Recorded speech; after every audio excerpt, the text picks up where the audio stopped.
సరిగ్గా చదవట్లేదు పిల్లోడు, తిరుగుతున్నాడు. పాస్టర్ గారి దగ్గరికి వచ్చి తల్లి అని చెప్పొద్ది, మా అబ్బాయి అండి చదువుకోకుండా అడ్డగాడిదలాగా తిరుగుతున్నాడు అండి అంటారు. అంటే వాడు గాడిదా? మన అర్థమైతే నువ్వు నిలువా? అది కదా, అలా అంటావు, అవునా కదా? ఇదంతా అలంకార భాష.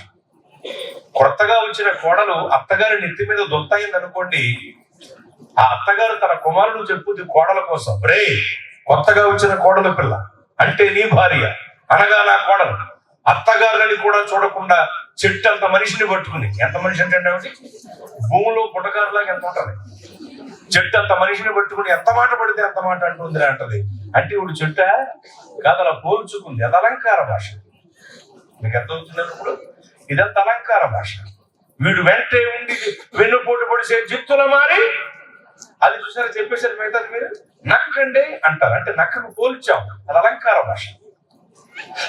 ఒక్కోడంటే చిన్న గొడవకే పెద్ద గొడవకే పేటరిగిపోయి అరిచేస్తా ఉంటాడు.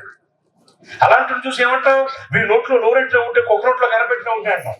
అంటే వాడిని దేనికి పోల్చామండి? కుక్కకు పోల్చాం. అది అలంకార భాష.